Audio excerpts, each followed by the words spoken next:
They say that nothing stings more than betrayal, especially when it's served with a smug smile. Meet Clara Thompson, a gentle heart and brilliant mind, whose world was shattered the day she discovered her husband's cruel taunts and secret affair.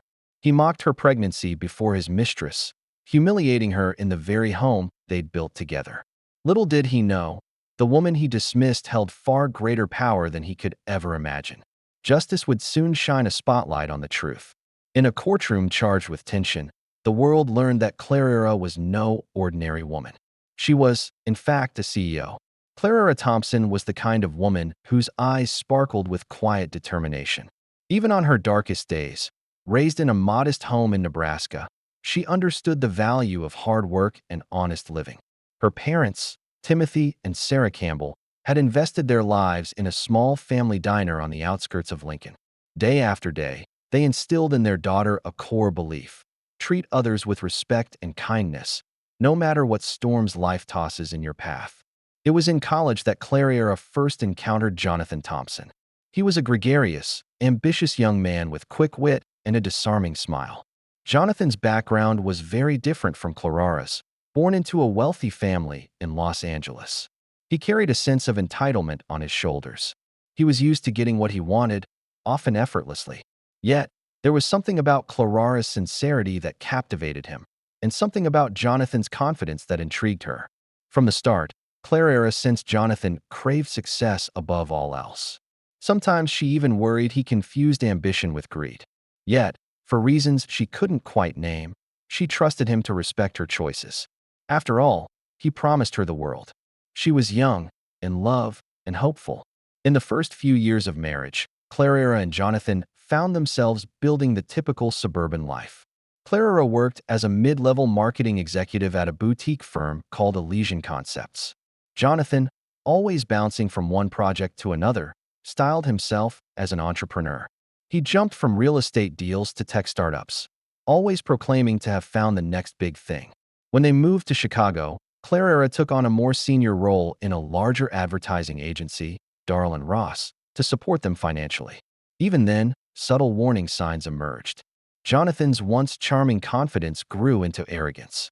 He would complain that Clara's job was not enough and that she should be doing more to prove she was worth his time and love. When her father died suddenly from a heart attack, Jonathan's support was strangely tepid. Instead of comforting Clara in her grief, he ranted about the inheritance not being substantial. That day, though her heart was still in love, Clara felt the first crack in her faith toward Jonathan. Years passed in a blur of overtime hours, strategic marketing meetings, and mounting tension at home. Clara's mother had moved in briefly, only to find Jonathan cold and dismissive.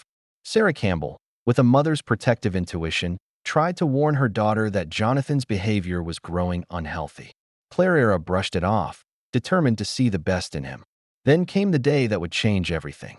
Clara realized her period was late, very late. One pregnancy test later, and her heart soared in both excitement and trepidation. She was going to be a mother. Despite the strains in her marriage, she believed this news could reignite the love that once bonded them. With trembling hands, she prepared a small gift box with the positive test and a pair of baby booties. She waited for Jonathan to come home. That evening, Jonathan strode in, complaining about traffic and how the barista got his coffee order wrong again. Heart pounding, Clara presented him with the box. He opened it with a puzzled frown. When realization dawned, he blinked in surprise.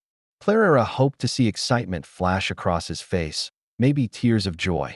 Instead, his shoulders sagged, and his mouth thinned into a tight line. "You should have told me you were late," he muttered. "Do we even have the finances for a baby right now?" Clara's heart sank. She forced a smile, pushing aside the sting, hoping he would come around once the initial shock wore off. Over the next few weeks, Jonathan's behavior turned even colder. He spent more time out networking and less time talking to Clara. It seemed every conversation ended in an argument about money or his new business ventures. His phone buzzed incessantly, and he was evasive about who was calling. Clara's anxiety grew with her pregnancy. Though she kept up her duties at Darl & Ross, the stress was taking a toll on her health.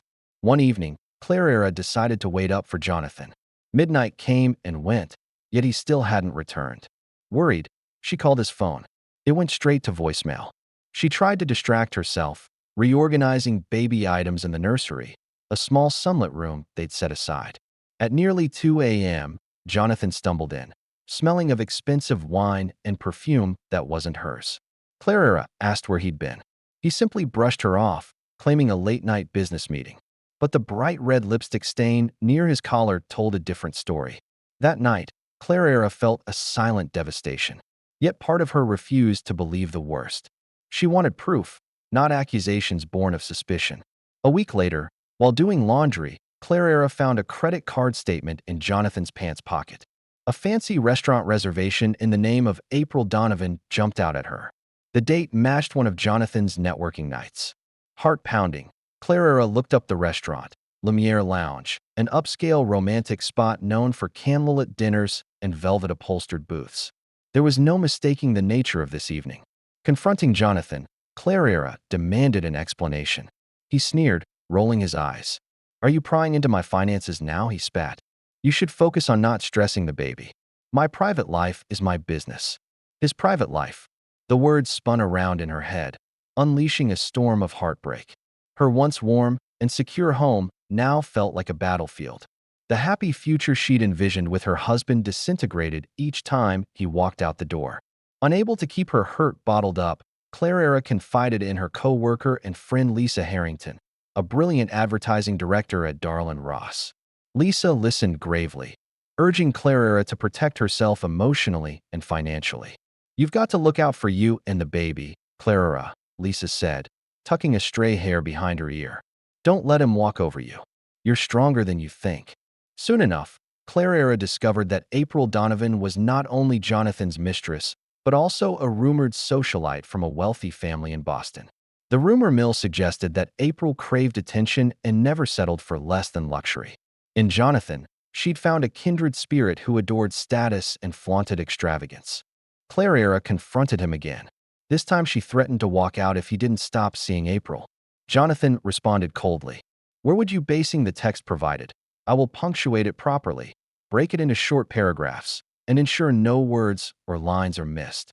Below is the revised version with added punctuation and formatted into concise paragraphs." They say that nothing stings more than betrayal, especially when it's served with a smug smile. Meet Clara Thompson, a gentle heart and brilliant mind, whose world was shattered the day she discovered her husband's cruel taunts and secret affair. He mocked her pregnancy before his mistress, humiliating her in the very home they'd built together. Little did he know, the woman he dismissed held far greater power than he could ever imagine. Justice would soon shine a spotlight on the truth. In a courtroom charged with tension, the world learned that Clara was no ordinary woman. She was, in fact, a CEO. Clara Thompson was the kind of woman whose eyes sparkled with quiet determination. Even on her darkest days, raised in a modest home in Nebraska, she understood the value of hard work and honest living. Her parents, Timothy and Sarah Campbell, had invested their lives in a small family diner on the outskirts of Lincoln. Day after day, they instilled in their daughter a core belief: treat others with respect and kindness, no matter what storms life tosses in your path. It was in college that Clara first encountered Jonathan Thompson. He was a gregarious, ambitious young man with quick wit and a disarming smile. Jonathan's background was very different from Clara's, born into a wealthy family in Los Angeles. He carried a sense of entitlement on his shoulders. He was used to getting what he wanted, often effortlessly. Yet, there was something about Clara's sincerity that captivated him, and something about Jonathan's confidence that intrigued her. From the start, Clara sensed Jonathan craved success above all else. Sometimes she even worried he confused ambition with greed. Yet, for reasons she couldn't quite name, she trusted him to respect her choices. After all, he promised her the world. She was young, in love, and hopeful. In the first few years of marriage, Clara and Jonathan found themselves building the typical suburban life. Clara worked as a mid-level marketing executive at a boutique firm called Elysian Concepts. Jonathan, always bouncing from one project to another, styled himself as an entrepreneur. He jumped from real estate deals to tech startups, always proclaiming to have found the next big thing. When they moved to Chicago, Clara took on a more senior role in a larger advertising agency, Darl& Ross, to support them financially.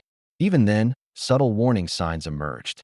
Jonathan's once charming confidence grew into arrogance. He would complain that Clara's job was not enough and that she should be doing more to prove she was worth his time and love. When her father died suddenly from a heart attack, Jonathan's support was strangely tepid. Instead of comforting Clara in her grief, he ranted about the inheritance not being substantial. That day, though her heart was still in love, Clara felt the first crack in her faith toward Jonathan.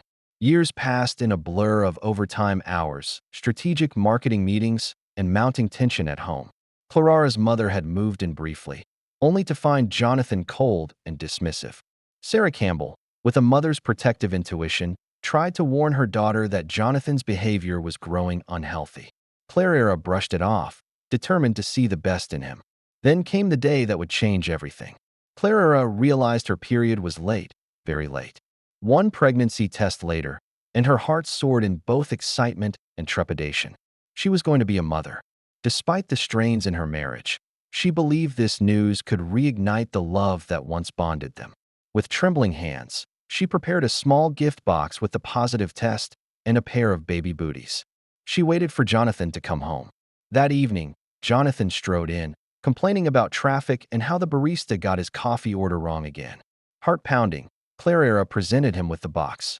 He opened it with a puzzled frown. When realization dawned, he blinked in surprise. Clara hoped to see excitement flash across his face, maybe tears of joy.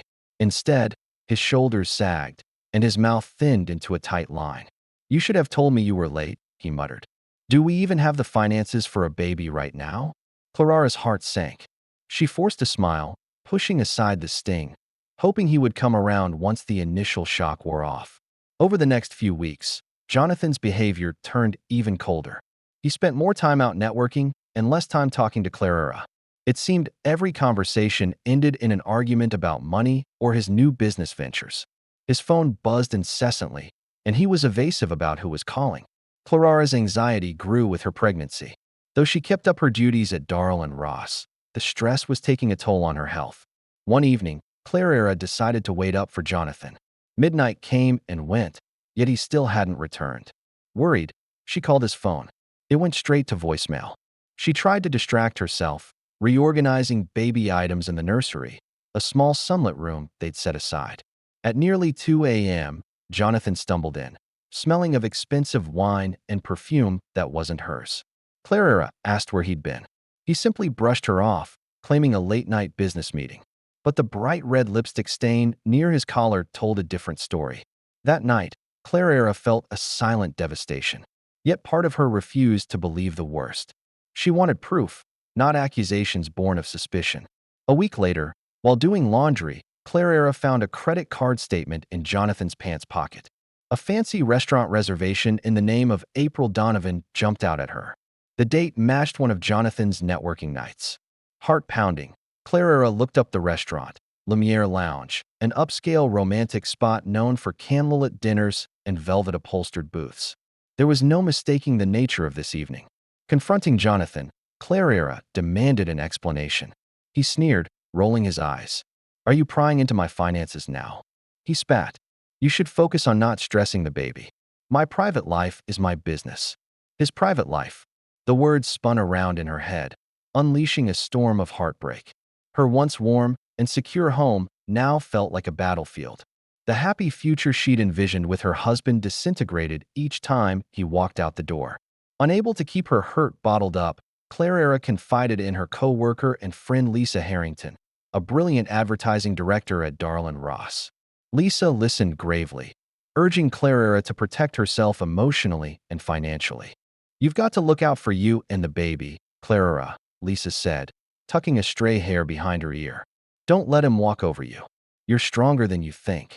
Soon enough, Clara discovered that April Donovan was not only Jonathan's mistress, but also a rumored socialite from a wealthy family in Boston.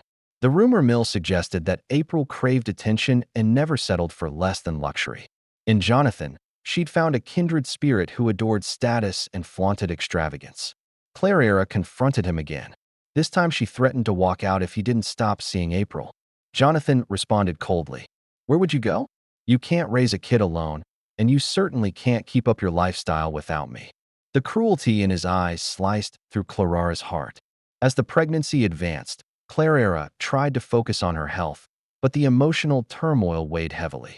Her obstetrician, Dr. Remy Heartfelt, worried about Clara's elevated blood pressure and told her to avoid stress as much as possible. High stress can lead to complications, Clara, the doctor said gently. Clara nodded. But how could she find peace when her husband was parading around with another woman? The final straw came one weekend. Jonathan claimed he had an urgent meeting with potential investors. Clara, feeling uneasy, decided to quietly follow him in a taxi. He headed straight to the Four Seasons Hotel, where a lavish charity gala was taking place. Slipping inside, Clara spotted Jonathan and April in a cozy corner, locked in an intimate conversation. Clara's heart hammered in her chest as she saw him lean in to kiss April. She marched up to them. Jonathan froze, eyes flicking with irritation rather than guilt. April looked Clara up and down with a smirk. This must be the wife, she said in a mocking tone. Before Clara could speak, Jonathan sneered. Don't start a scene, Clara. You're embarrassing yourself. Then, with horrifying callousness, he announced to a few onlookers nearby. She's pregnant, sure. But let's be honest, her salary can't even support her own unborn child properly. He laughed, and April joined in the cruel chorus. Trembling with anger and humiliation, Clara turned and fled the hotel, tears scalding her cheeks. Everything inside her screamed that this was not only a betrayal, but an assault on her dignity. She wasn't just fighting for her marriage. She was fighting for her self-respect. Early the next morning, Clara received an unexpected text from a blocked number. I'm sorry for how you were treated. He's not worth it. You deserve better. Shocked, Clara reread the message, suspecting it might be from April or someone close to Jonathan. But as quickly as it had come, the number disappeared. It felt strangely comforting that someone, somewhere, had recognized how she'd been wronged. Weary but curious, Clara confided in Lisa again. Lisa insisted she had to take control of her own life. Over lunch at a small cafe near Darl and Ross, Lisa gently took Clara's hands and said, Clara, you're brilliant at what you do. Your presentations are top-notch. You have the entire skill set to start your own venture if you want it. You don't need Jonathan's approval or his money, especially not after how he's treating you. Clara sipped her coffee, thinking of how she'd dreamt of running her own marketing firm one day. She had never seriously considered it before, mainly due to family obligations and the notion that Jonathan might not support such an endeavor. The idea that she could step out from behind his shadow and pursue something on her own set a tiny ember of hope glowing inside her. That ember caught a spark when fate intervened in the form of a phone call. An old college professor, Dr. Norman Drake, reached out to Clara about a friend who was seeking top-level marketing expertise for a new tech product launch. The friend, Michael Harrington, was the founder of Ascension Apps, a startup with significant investor backing. They wanted a fresh marketing strategy and were willing to pay handsomely for the right talent. Clara saw an opportunity. With Lisa's encouragement, Clara quietly began consulting with Ascension Apps during evenings and weekends. She took meticulous notes, mapped out marketing campaigns, and sketched potential brand identities. Despite her blossoming pregnancy, she poured her heart into the project, feeling a renewed sense of purpose. Jonathan remained oblivious, too consumed with parading around with April. By day, Clara still put on a brave face at Darl and Ross, though she knew she might soon have to part ways if this consulting gig turned into something bigger. Unbeknownst to Jonathan, each paycheck from her consulting work went into a separate bank account. She was preparing for a future on her own. One day, Michael Harrington called Clara in for an urgent meeting. The campaign proposals she drafted had wowed his investors, and they wanted her full-time as chief marketing officer. The compensation package was substantial, complete with a generous sign-on bonus and stock options. Clara's heart soared, but she also hesitated. She was pregnant, dealing with an unfaithful husband, and uncertain if she could juggle so many changes at once. But Michael didn't waver. Clara, your skills are unique, and your insights are unmatched. We need you, he said emphatically. Feeling a surge of self-confidence, Clara accepted the position. This was her chance to break free from Jonathan's toxic control. Over dinner that evening, she mustered the courage to tell Jonathan about her new job offer, hoping for some semblance of support. Instead, his response was scornful. A startup? Tech nonsense. That's a joke. You're too naive to see when you're being used. His dismissive attitude only fueled Clara's resolve. She smiled politely, retreated to her room, and resolved to finalize her plans to leave him the moment she felt secure in her new role. She also vowed to keep her unborn child safe from Jonathan's negativity at all costs. The tension in the Thompson household escalated day by day. Jonathan, oblivious to Clara's growing independence, continued to flaunt his affair. He posted pictures of lavish outings with April on social media, though he never explicitly mentioned her identity. Friends began to ask Clara awkward questions, and she deflected them with carefully measured responses. She refused to let the public see her pain, but inside she seethed. At Ascension Apps, Clara threw herself into work. Her early marketing campaigns were a roaring success, drawing attention from major tech blogs and even mainstream media outlets. Investors praised her creativity and leadership. Michael Harrington, impressed by her management style, began hinting that he wanted to groom her for an even higher executive position, perhaps CEO of a newly formed spin-off brand. Clara felt the ground shifting under her feet in the best way possible. Her life was about to change yet again, but this time she would be in the driver's seat. Meanwhile, Jonathan had no clue about the magnitude of Clara's achievements. He only saw that she was wasting time at a startup. One evening, he came home in a foul mood, reeking of whiskey. April had apparently complained that Jonathan was not fulfilling promises of giving her a glamorous life. He directed all his frustration at Clara. She was sitting at the kitchen table, reviewing documents for an upcoming product launch, when Jonathan stormed in. "You're spending all your time at that worthless job," he yelled, slamming a cabinet door. "Look at this house. It's not even clean, and you think you can handle a baby?" Clara's patience snapped. She stood up, faced him directly, and declared, "I'm doing what I need to do for me and our child. If you don't like it, that's your problem." Jonathan laughed bitterly. "Our child? Don't kid yourself. You know you can't raise it alone. You need me." He advanced toward her with a menacing glare. Terrified for her safety and the baby's, Clara stepped away, heart pounding. Suddenly, her phone rang, cutting the tension. It was Michael Harrington calling about an urgent investor update. Jonathan scoffed at the interruption and stormed out, leaving Clara trembling but resolute. The time for living in fear was over. In the weeks that followed, Clara quietly prepared her exit strategy. She kept a journal of every threatening or humiliating statement Jonathan made.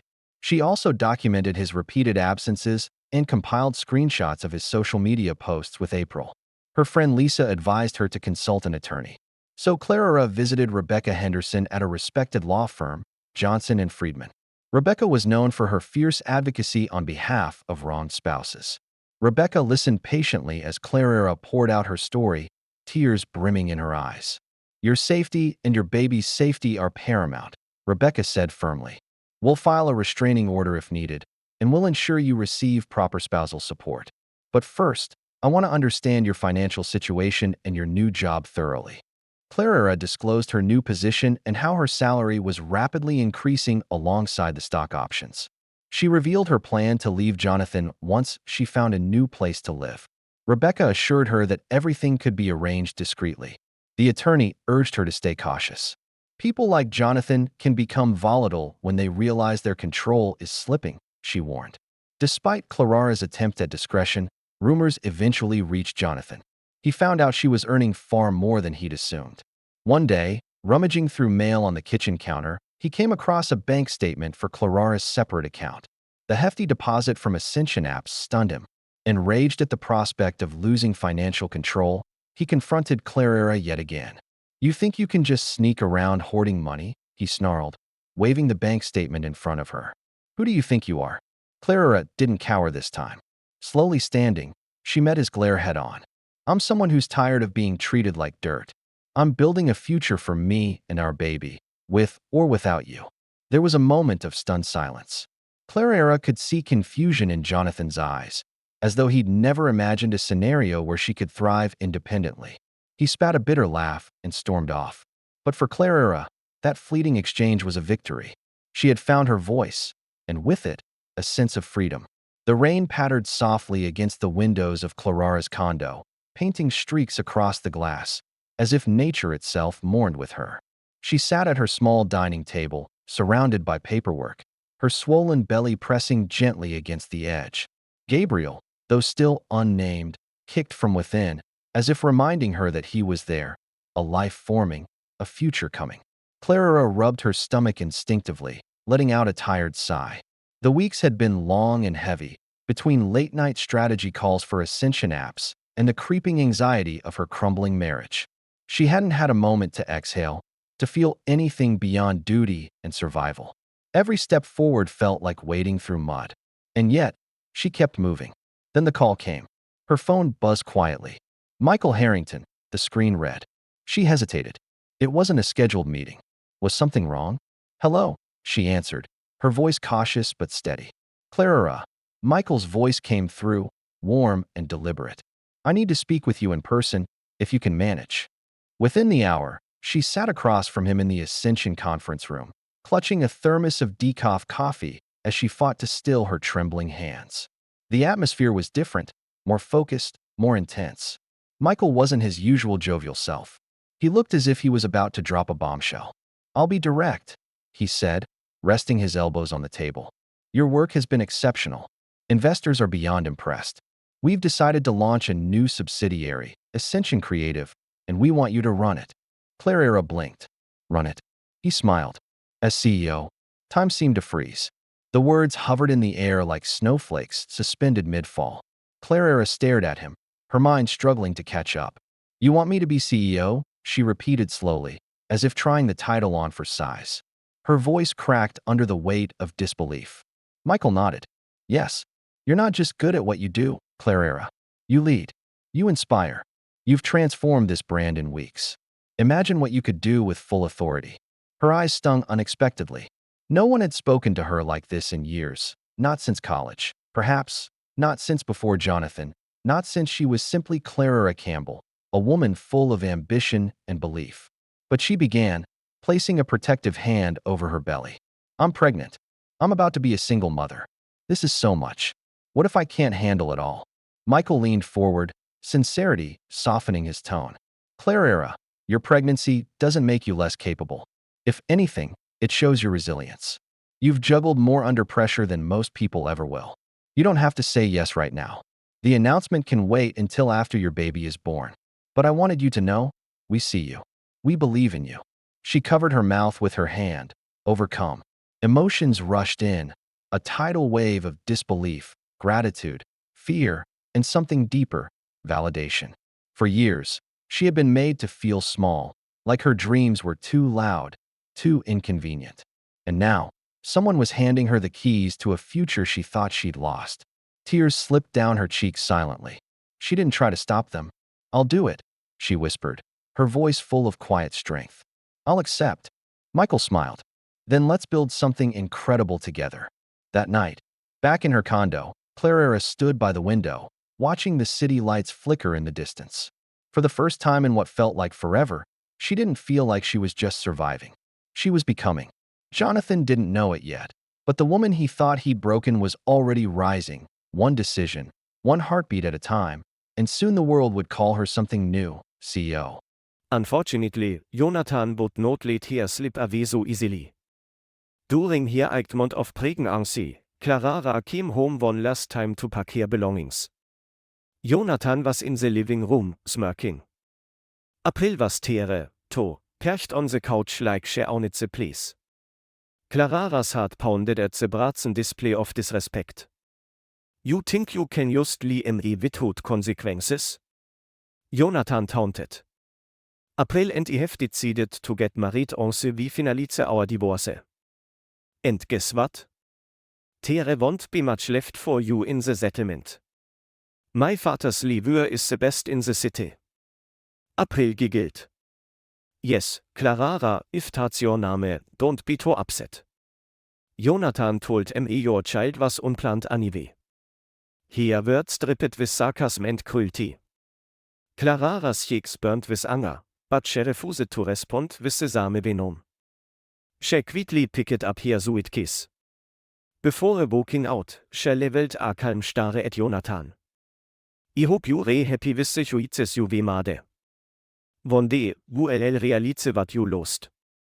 With that, she shut the door on him and the life tea on the shirt. Clara settled into her temporary condo, a stark yet comforting contrast to the lavish, tension-filled house she left behind.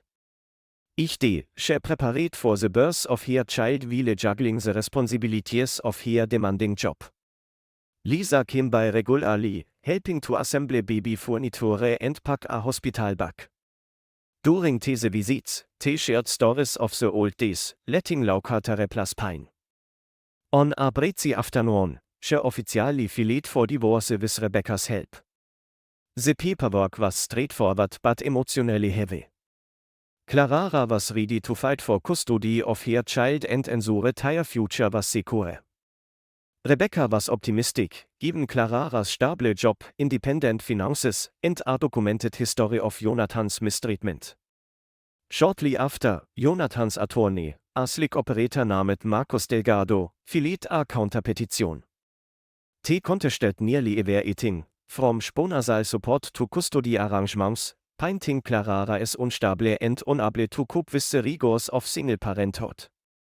Jonathan wanted full custody, or at least enough to reduce child support obligations. Clara reeled with disbelief at the gall of it all, but she didn't panic. She had prepared thoroughly, serving every piece of evidence. The court did loomed just a few weeks away. Tensions rose, but Clara remained focused. She reasserted her statements with Rebecca. She refused to stoop to Jonathan's level of pettiness or name-calling. Her strategy was simple: present the truth. Life, however, had one more surprise in store. Before the trial, Clara went into labor unexpectedly at 36 weeks, alone in her condo. She felt the first contraction tear through her abdomen. Fear gripped her. She wasn't fully prepared. She grabbed her phone and called Lisa, who rushed over immediately and dialed 911. The ambulance arrived, and Clara was whisked to Mercy Hospital. Hours later, in a whirlwind of pain and hope, Clara gave birth to a baby boy, whom she named Gabriel. Holding him in her arms, Clara felt a surge of protective love. This teeny infant was her reason for fighting, her beacon of hope in the darkest storm. Gabriel came out slightly premature but healthy enough to breathe on his own. The doctors kept him in the neonatal unit for a few days to ensure no complications arose.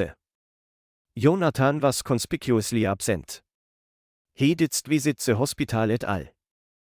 When word finally reached him, April apparently discouraged him from going, complaining that Clara was trying to trap him with emotional manipulation. So Jonathan stayed away, further proving to Clara that she was doing the right thing by leaving him. Once Gabriel stabilized, Clara took him home to the condo, where Lisa had baby-proofed the essentials. Late nights turned into early mornings as Clara navigated the exhaustion and bliss of new motherhood. Her body ached from delivery, and she struggled to breastfeed at first, but each success felt like a small triumph. Rebecca advised her to postpone the court hearing, given her medical situation. However, Jonathan and his legal team pressed forward, hoping to catch Clara at a weak moment. Reluctantly, Clara agreed to proceed, trusting that her documentation and professional legal support would prevail. Within 3 weeks of Gabriel's birth, the court did arrive. A crisp morning sunlight lit the steps of the Cook County Courthouse in downtown Chicago. Nervous energy fluttered in Clara's stomach as she walked in with Rebecca, baby Gabriel safely at home with Lisa. To her left, she spotted Jonathan in an expensive suite, arm in arm with April, who wore a smug grin. Marcos Delgado stood near them, scanning documents and nodding in self-assured confidence. The courtroom was a formal yet tense space. Family court cases were being heard one after another. Finally, their case was called, Thompson versus Thompson. Clara's heart pounded as she approached the bench. The presiding judge was the Honorable Alicia Stone, a well-respected figure known for her zero tolerance for deception. Rebecca presented Clara's case meticulously. She outlined Jonathan's infidelity, emotional abuse, and lack of concern for Clara's well-being during pregnancy. She highlighted Clara's stable income and supportive friends. Clara handed over documented evidence of Jonathans late nichts, credit card statements, and social media posts. Marcus tried to interrupt with claims that Clara was emotionally unstable, referencing postpartum challenges. He argued that Jonathan was willing to provide a luxurious lifestyle for the child and insisted that the baby's best interests lay with a father who had significant financial resources. Rebecca retorted, "Are we discussing Jonathan Thompson's personal finances or that of his father? My client has proven her own professional success. Time and again, Jonathan took the stand, painting himself as a victim. He claimed Clara shoot him out, refused to communicate, and was obsessed with her own career. He even implied that the paternity of the child could be questioned, though he offered no evidence to support this wild assertion. The judge frowned at the baseless allegation. When it was Clara's turn, she spoke calmly, hands clasped tightly in front of her. She described Jonathan's dismissive attitude toward her pregnancy, his public humiliation of her, and his ongoing affair with April Donovan. She only provided facts, never once stooping to personal attacks. The judge's gaze softened at Clara's composure and the heartbreak she endured. Then came a dramatic twist. Marcus Delgado unexpectedly called April Donovan to the stand. April swung forward in a designer dress, flipping her hair confidently. She claimed that Jonathan was a loving partner who had rescued her from a toxic environment. She alleged that Clara was the real manipulator and that Clara had withheld intimacy from Jonathan, driving him to find solace elsewhere. Rebecca objected, pointing out that April's testimony had no direct bearing on child custody or spousal support. The judge allowed her to continue briefly, but April's statements quickly devolved into petty complaints about Clara's attitude. Judge Stone looked unimpressed, as if she recognized a performance. Finally, the judge asked a straightforward question. "Miss Donovan, are you aware of the professional status of Mrs. Thompson?" April blinked in confusion. Professional status? She's just an employee at some small firm, I think. A faint smile tugged at the judge's lips. She then turned to Clara. "Mrs. Thompson, would you kindly inform the court of your current position?" The courtroom air was thick with tension, every breath laced with judgment, the sterile walls, the rustling of legal papers, the sharp tap of a pen against a wooden bench. It all seemed distant to Clara, like background noise in a nightmare she couldn't quite wake from. She sat upright, back straight. Despite the fatigue of new motherhood and weeks of legal warfare, her hands folded neatly in her lap. Across from her, Jonathan slouched in his seat like a bored schoolboy, barely hiding his irritation. April was perched next to him, all gloss and performance, tossing her hair as if the courtroom were a runway. Their attorney, Marcus Delgado, stood with the confidence of someone who believed the show was already won. Then came the twist no one expected. Delgado, with the smug air of someone about to deliver a theatrical coup, called April Donovan to the witness stand. A few murmurs stirred in the room. Clara kept her face composed, but her insides twisted. She wasn't afraid of April's words. She was tired of the lies. April sauntered to the front like she owned the place. Dressed to impress, she looked like someone preparing for a fashion shoot, not a legal hearing. She began her testimony with well-rehearsed disdain, calling Jonathan her savior, painting Clara as cold, controlling, distant. She twisted the truth like a knife, layer by layer. But as the judge listened, Clara could see it. Judge Stone's expression didn't change, but her eyes narrowed ever so slightly. She was watching, reading beyond the surface. April's words began to falter, drifting from accusation to pettiness. Complaints about Clara's tone, her attitude, her lack of femininity. It was no longer testimony. It was theater, and the performance was unraveling. Then came the moment that shattered it all. "Miss Donovan," Judge Stone interrupted coolly. Are you aware of Mrs. Thompson's professional status? April blinked. Professional status? Yes, the judge repeated, her voice laced with something between curiosity and control. Her occupation. April let out a light laugh. She works at some company, marketing or something, I think. Her voice was full of smug dismissal. That's when Judge Stone turned to Clara with a deliberate, steady gaze.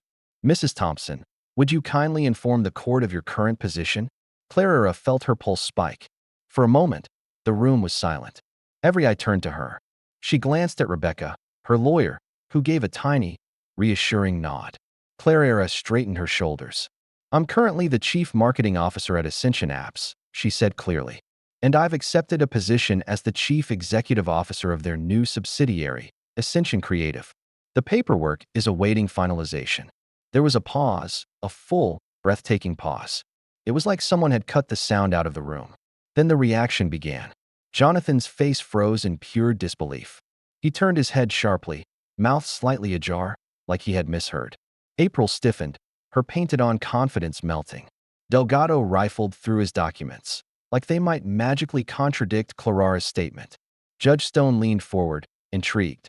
CEO, she repeated with interest. Do you have documentation to confirm this appointment? Clara nodded, reaching calmly into her case file. Yes, Your Honor, I brought a copy in case it was relevant. She handed the signed letter across the courtroom. Her hands didn't shake. Not anymore. The judge flipped through the documents with a quiet intensity. A faint smile touched the corners of her mouth. Not amusement, but recognition, respect. Mrs. Thompson, she said at last, your achievements are remarkable. This not only reflects on your professional capabilities, but speaks volumes about your ability to provide a stable, enriched environment for your child. Clara's throat tightened with emotion, but she didn't let it show. This wasn't just about a title. It was about everything that came before, every sleepless night, every insult swallowed, every doubt she had silenced so she could survive. And now, she was no longer just surviving. She was standing tall. She was being seen. Across the aisle, Jonathan looked pale. The man who once mocked her salary, her dreams, her very motherhood, was now staring at a reality where she had outpaced him in every way. Clara didn't gloat. She didn't smile. She didn't need to. The truth had spoken for her. All eyes turned to Jonathan. His bravado crumbled, replaced by an anxious flicker. He had never imagined that Clara, the woman he belittled, was scaling corporate heights he could only dream of. The color drained from his face as the reality of her power and earning potential set in. April's composure cracked next. CEO? That's impossible, she exclaimed, casting a bewildered glance at Jonathan. You told me she was just scraping by. Jonathan hissed at her to be quiet, but it was too late. The entire courtroom watched the cracks in their facade grow wider. Rebecca seized the moment. Your Honor, it's clear that Mr. Thompson's portrayal of my client's financial situation is inaccurate. Contrary to their claims that Clara is unstable or unemployed, she is in a position of significant responsibility and income. This alone contradicts the notion that Mr. Thompson should have majority custody or lower child support obligations. Silence fell once more over the courtroom, but this time it was not the quiet of anticipation. It was the stillness of reckoning. Clara sat poised, her heart pounding softly, like a distant drum.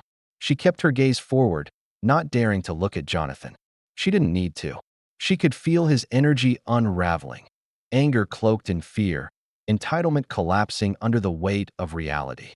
Judge Alicia Stone adjusted her glasses and looked over the file in front of her once more. Her eyes flicked to Jonathan, then to Clara, then down to the stack of evidence. Financial statements, social media screenshots, documented neglect, and now the CEO confirmation letter that had shifted the entire courtroom dynamic like a tectonic plate snapping into place. When the judge spoke, her voice was measured, calm, but behind it was a quiet steel. The court has reviewed all submitted materials and testimony, she began.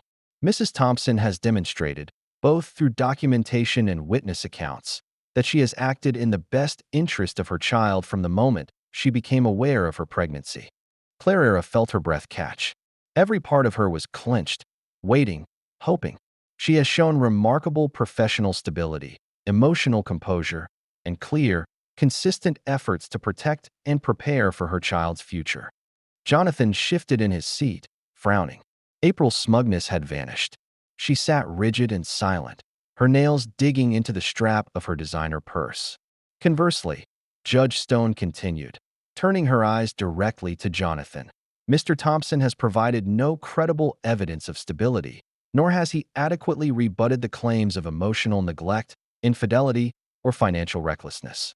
Furthermore, the attempt to question the paternity of the child without basis or proof demonstrates a troubling pattern of deflection and irresponsibility. Jonathan opened his mouth to object, but the judge raised her hand, sharp and final. "My decision is as follows," she said, her voice now echoing like the drop of a stone into a still lake.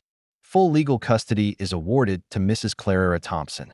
Mr. Thompson is granted visitation rights as outlined by the court schedule and is required to contribute to child support based on a revised financial evaluation, including half of all medical and educational expenses.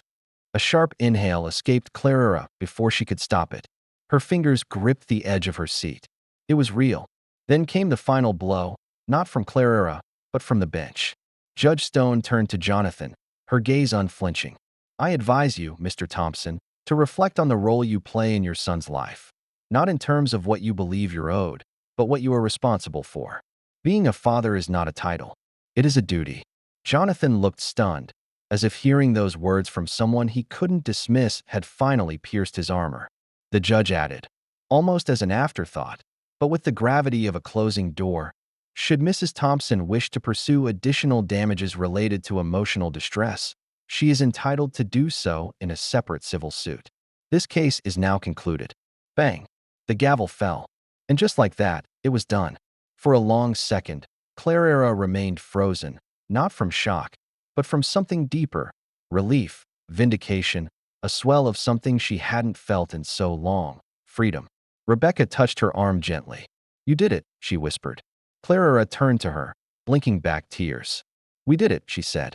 Across the aisle, Jonathan stood up too fast, nearly knocking over his chair. His face was flushed, his expression twisted with disbelief and fury he no longer had the power to act on. April didn't move. She stared ahead, as if trying to rewrite the past few minutes with her mind alone, but the truth had been spoken. Justice had chosen its side. Clara gathered her files, straightened her spine, and walked out of the courtroom, not broken, not bitter, but reborn. The moment the gavel struck, a surge of relief and triumph rushed through Clara. Tears slipped down her cheeks as she thanked Rebecca, who nodded with a small smile. Jonathan hurried out of the courtroom, muttering curses under his breath, while April trailed behind, looking shell-shocked. Outside, reporters from local tabloids, who had caught wind of a juicy divorce case, snapped photos of the meltdown. Clara shielded her face and politely declined to comment. In the hallway, Lisa met Clara with open arms. The victory was monumental, but Clara felt a tinge of sorrow for what she had endured to get here. She squeezed Lisa's hand, whispering, "We did it." And Lisa replied, "No, you did it. You stood up for yourself and your child." Over the following weeks, Jonathan frantically tried to negotiate with Clara privately. He offered to reconcile if she called off the divorce proceedings, mostly in an attempt to salvage his finances. Clara calmly refused. She had endured too much trauma to even consider going back. She explained that any communication from now on would go through Rebecca and revolve solely around visitation for baby Gabriel. April, on the other hand, publicly distanced herself from Jonathan after the humiliating courtroom debacle. Rumors circulated that she left town to focus on her own well-being. Jonathan, bereft of both Mistress and the illusions of grandeur, found himself alone. Clara resumed her duties at Ascension Apps, balancing motherhood with the demands of her position. True to his word, Michael Harrington publicly announced her appointment as CEO of Ascension Creative in a press release that garnered national attention. Suddenly, Clara found herself invited to speak at conferences about women in leadership, balancing family and career, and overcoming personal adversity. With each new responsibility, Clara remembered the core values instilled by her parents: humility, kindness, and fairness. She assembled a team that reflected diversity and ethical business practices. Overnight, Her story turned into an inspirational headline, rising from betrayal to break barriers in tech. Months rolled by, and Clara found a rhythm in her new life. Gabriel thrived, growing into a bright-eyed baby who giggled at every silly face Lisa made. Despite her heartbreak, Clara discovered that her capacity for love had only deepened. She quietly dated a fellow executive she met at a marketing conference, David Chong, a down-to-earth man who treated her with genuine respect. Though cautious, Clara allowed herself to hope that a healthy relationship was still possible. Jonathan, meanwhile, spiraled. The child support payments and his failing business ventures forced him to downsize his lifestyle. He lost his swanky apartment and had to move into a modest rental. The occasional newspaper snippet would mention his drunken outbursts or unpaid debts. Clara felt no pleasure in his downfall, only a sense of peace in knowing she was free from it all. Late one evening, Clara was rocking Gabriel to sleep when her phone buzzed. It was Jonathan. In a moment of hesitation, she almost ignored it. Something compelled her to answer. The voice on the other end sounded hollow, distant. "Clara, I'm sorry," he said, his words slurred. "I made mistakes. I lost everything. April's gone. My investors pulled out. I just need to see my son." Clara closed her eyes, swallowing a wave of pity. "Jonathan, if you want to see Gabriel, we can arrange something official through the court guidelines. I hope you get the help you need." Her calm tone unsettled him. "Clara, please don't hang up. She gently ended the call. She would not return to that dark place. She had moved on, and Gabriel was her priority. A few Sundays later, Clara held a small baptism ceremony for Gabriel at the local church, a simple, joyous event. Surrounded by close friends, Lisa, Michael Harrington, David Chong, and a few relatives, she celebrated her baby's life and her newfound independence. Jonathan was not invited, but he showed up unannounced anyway, lingering at the back of the church. Clara caught sight of him just as she handed Gabriel over to the pastor. A flash of sadness washed over her, but she steeled herself and focused on the blessing of her child. After the ceremony, Jonathan approached her. "May I hold him?" he asked quietly. Clara took a breath, then allowed a brief moment for father and son to connect. Jonathan's eyes watered as he looked at the tiny face of Gabriel. "I'm sorry," he whispered again. But Clara said nothing. She gently took Gabriel back, nodding at Lisa to accompany Jonathan outside. Though she harbored no illusions about Jonathan's capacity to change, she wanted Gabriel to understand in the future that she had acted with decency and mercy. The legal divorce itself was a formality after the custody ruling. By the time the papers were signed, Clara felt more relief than sadness. Rebecca congratulated her on standing strong through a painful ordeal. Clara realized that her life was on an upward trajectory she never could have imagined a year earlier. Free from the shackles of a toxic relationship, Jonathan left an apology letter in her mailbox. But Clara never responded. She folded it neatly, tucked it away in a drawer, unsure if she would ever open that chapter again. For now, her heart needed time to heal and focus on what mattered: her son and her career, both blossoming under her careful guidance. Clara's story reached a peak when she was named Entrepreneur of the Year by a prominent women in business organization. The awards ceremony, held at the Hyatt Regency, was a grand affair. She arrived wearing a simple yet elegant black gown, greeting a host of colleagues and well-wishers. Lisa took on babysitting duties for Gabriel, ensuring Clara could fully soak in her achievement. As Clara stepped onto the stage to accept her award, she recalled every hurdle she had to leap: Jonathan's mocking words, April's sneers, the court battles, and the fear of single motherhood. Yet there she stood, unstoppable. She dedicated her award to her parents, Sarah and the late Timothy Campbell, for teaching her resilience. She also made a special nod to Gabriel, whose mere existence had given her the strength to rise above the storm. In the months that followed, Clara's life took on a beautiful normalcy. She developed marketing strategies for high-profile clients, traveled for conferences, and spent quality time with Gabriel.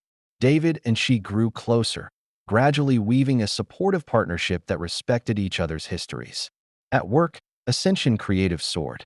They launched innovative campaigns that garnered major awards, attracting top-tier clients worldwide. Clara's leadership style, empathetic yet firm, set a new standard in the industry. She became a mentor for young women, especially single mothers, who needed encouragement to chase their dreams. Jonathan drifted in and out of therapy. He made sporadic attempts to see Gabriel, abiding by the visitation schedule.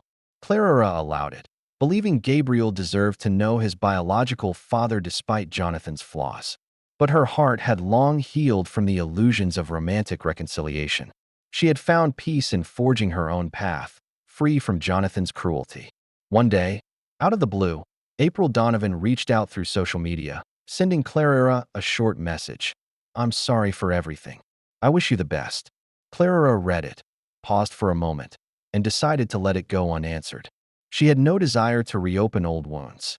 The best revenge, after all, was living well. Before she knew it, Gabriel had turned 1 year old. Clara hosted a small birthday party in her condo, decorating the living room with pastel balloons. She watched her baby boy smash cake between his fingers with pure delight. Everyone who had stood by her side, Lisa, Rebecca, Michael, David, filled the room with warmth and love. At one point, Clara stood off to the side, tears of gratitude sparkling in her eyes. She could hardly believe how far she'd come, from a humiliated, pregnant wife to a confident CEO and caring mother. This was the life she had fought for, full of hope, surrounded by genuine people who celebrated her success rather than tore it down. A few weeks later, in the calm after the birthday celebration, Clara sat at her desk in Ascension Creative's sleek new offices. She gazed out the window at the bustling Chicago skyline. A sense of purpose filled her. She pressed a button on her intercom to call her assistant. "Yes, Mrs. Thompson." "Sorry, Ms. Thompson," the assistant corrected, remembering the divorce. Clara smiled. "Clara is fine," she said. She'd long since dropped Jonathan's last name in official documents, reverting to her maiden name, Campbell. "Could you schedule a meeting with the design team for Monday afternoon?" "Yes, Miss Campbell," her assistant replied. "Congratulations again on the big contract with Scent. You're doing amazing things here." Clara thanked her and leaned back in her chair. The city gleamed in the afternoon sun, a metaphor for her own bright horizon. She'd survived betrayal, heartbreak, and public humiliation. In the end, she discovered her own power. She wasn't merely the scorned wife. She was Clara Campbell, CEO, a loving mother, and an unstoppable force. Thank you for joining me on this emotional roller coaster of betrayal, resilience, and ultimate triumph. Clara Campbell's journey reminds us that no matter how dark the night may seem, dawn always breaks with new possibilities. She overcame humiliation, stood her ground, and rose to become a powerhouse in her field, all while embracing the joy of motherhood. Her story shines a light on the importance of self-respect and staying true to one's values. It challenges us to question the limits placed upon us by others and inspires us to rewrite our own destinies. If Clara can stand tall in the face of cruelty and find her voice, so can we all. If you found this story stirring and uplifting, please like, share, and subscribe. Your support helps keep these empowering stories alive. Thank you for being part of Clara's incredible journey. And remember, your strength can light the path for others.